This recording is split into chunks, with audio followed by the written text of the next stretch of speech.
हम दारुल उलूम देवबंद को टारगेट नहीं करना चाहते, लेकिन दारुल उलूम राष्ट्र को टारगेट क्यों करता है? ये मेरा सवाल है देश के सभी मुसलमानों से, उलेमाओं से। जो दारुल उलूम देवबंद में बैठे उलेमा है, मैं उनसे एक सवाल करना चाहता हूं, और सवाल भी यही है कि हम आप लोगों को टारगेट नहीं करना चाहते हैं, लेकिन आप लोग जो राष्ट्र विरोधी फतवे हैं, राष्ट्र के खिलाफ ही फतवे क्यों देते हैं? दोस्तों नमस्कार, मेरा नाम वरिष्ठ गुजर है। मेरा गांव मीरकपुर है, जिला सहारनपुर, उत्तर प्रदेश का मैं रहने वाला हूं। दोस्तों मैं आपको एक आज ऐसी कहानी बताने वाला हूं जिससे देश में एक राष्ट्र विरोधी ताकत पैदा हो रही है। मेरे गांव मीरकपुर से मात्र 7 किलोमीटर दूर एक ब्लॉक है देवबंद विधानसभा, और वहां पर एक दारुल उलूम देवबंद, आपने नाम सुना होगा। विश्व की सबसे बड़ी इस्लामिक शिक्षा संस्था है दारुल उलूम देवबंद, जहां पर दूर दूर से बच्चे आते हैं और शिक्षा ग्रहण करते हैं, और वहां पर इस्लाम की शिक्षा ग्रहण होती है और इस्लामिक पाठ वहां पर पढ़ाए जाते हैं। दोस्तों कहानी मैं बंटवारे के टाइम से शुरू करता हूं, जब देश का बंटवारा हुआ था, जब देश आज़ाद हुआ था।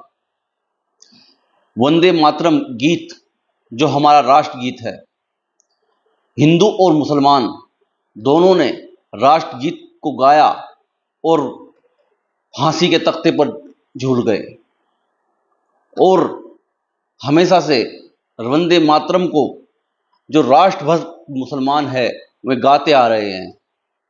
लेकिन दारुल उलूम देवबंद ने इसमें हस्तक्षेप किया, और दारुल उलूम देवबंद जो है एक फतवा देता है, और उस फतवे को पूरी दुनिया का मुसलमान फॉलो करता है। अब होता यह है कि दारुल उलूम फतवा देता है कि मुसलमानों को वंदे मातरम नहीं गाना चाहिए, यह इस्लाम के खिलाफ है।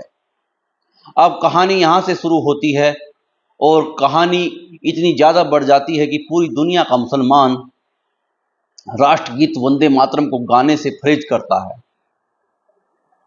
क्योंकि पूरी दुनिया का मुसलमान दारुल उलूम देवबंद के दिए गए हुए फतवे को फॉलो करता है।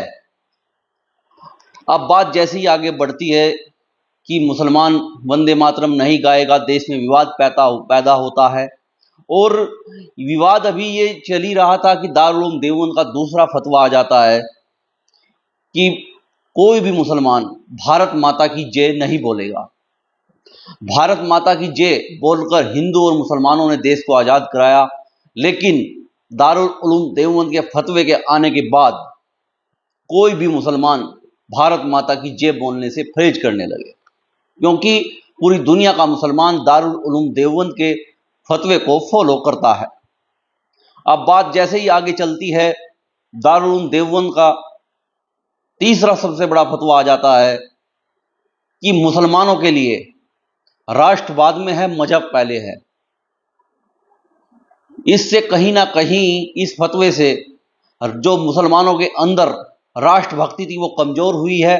धीरे धीरे दारुल उलूम देवबंद ने फतवे देने चालू कर दिए। फतवे तो रोजाना आते हैं, पता नहीं कितने हजार करोड़ फतवे जो है यहाँ से निकलते हैं, लेकिन उसके बावजूद दारुल उलूम देवबंद का गजवाए हिंद जैसे नारे पर भी फतवा आ जाता है। दोस्तों मेरा कहने का मतलब सिर्फ ये है कि क्या जितने भी राष्ट्र विरोधी फतवे हैं, क्या वे दारुल उलूम देवबंद ही देता है? जिस प्रकार के दारुल उलूम फतवे देता है, उससे कहीं ना कहीं एक कट्टरपंथी जो सोच है उसको बढ़ावा मिलता है, और इस बढ़ावे के कारण फिर अलग अलग माइंड में विचार आते हैं और लोग आतंकवादी बन जाते हैं। साथियों मेरा कहने का मतलब ये नहीं है कि हम किसी जाति मजहब के खिलाफ है, हम किसी जाति मजहब के खिलाफ नहीं है, लेकिन जो राष्ट्र के खिलाफ काम करेगा हम हमेशा उसके खिलाफ जरूर रहेंगे। दोस्तों आपने देखा होगा कि आजकल बहुत सारी मांगे उठ रही है, दारुल उलूम देवबंद के खिलाफ लोग बोल रहे हैं। मैं जानबूझकर कोई नहीं बोलता, क्योंकि दारुल उलूम देवबंद के फतवे जिस प्रकार आते हैं और पूरी दुनिया के मुसलमान उसे फॉलो करते हैं, तो वहीं से ही विवाद का कारण बनता है। अब आप एक बात बताइए कि आप राष्ट्र विरोधी फतवे देते ही क्यों हैं? आखिर आपको जरूरत क्या है राष्ट्र विरोधी फतवे देने की? ये एक राष्ट्र के खिलाफ एक जंग है और आप इस जंग में लड़ाई लड़ रहे हो, आगे की भागीदारी निभा रहे हो। हम दारुल उलूम देवबंद को टारगेट नहीं करना चाहते, लेकिन दारुल उलूम राष्ट्र को टारगेट क्यों करता है? ये मेरा सवाल है देश के सभी मुसलमानों से, उलेमाओं से। जो दारुल उलूम देवबंद में बैठे उलेमा है, मैं उनसे एक सवाल करना चाहता हूं, और सवाल भी यही है कि हम आप लोगों को टारगेट नहीं करना चाहते हैं, लेकिन आप लोग जो राष्ट्र विरोधी फतवे हैं, राष्ट्र के खिलाफ ही फतवे क्यों देते हैं? आपकी एक अलग धर्म है, आपका एक अलग मजहब है, आप उस पर फतवे दीजिए। आप अपने धर्म को किस प्रकार ले जाते हैं वो एक अलग मैटर है, हम उसमें नहीं बोलेंगे। लेकिन आप ऐसे इस प्रकार के जो हमारे धार्मिक राष्ट्रीय नारे हैं, आप उनके खिलाफ फतवे क्यों देते हैं? ये सोचने का विषय है। साथियों, मैं सरकार से अनुरोध करता हूं कि पहले तो इसकी एक जांच हो, एक कमेटी बने और जांच हो कि दारुल उलूम देवबंद ने अब तक कितने फतवे दिए हैं राष्ट्र के खिलाफ, और इन्हीं सभी फतवों को जोड़कर दारुल उलूम देवबंद पर मुकदमा कायम होना चाहिए और दारुल उलूम देवबंद पर बैन लगे। जो वहां से राष्ट्र विरोधी फतवे निकलते हैं वे बंद होने चाहिए और पूरी तरह से दारुल उलूम देवबंद को बैन कर देना चाहिए। हम ये नहीं कहते कि आप लोग अपने मजहब में, आपके मजहब में हम हस्तक्षेप नहीं करना चाहते, लेकिन आप हमारे राष्ट्र के खिलाफ फतवे क्यों देते हो? सबसे बड़ा कारण यही है।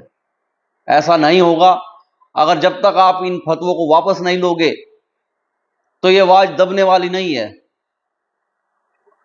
आप देखना कि आज 4 लोग बोल रहे हैं, कल को 8 लोग बोलेंगे, एक दिन पूरा देश बोलेगा।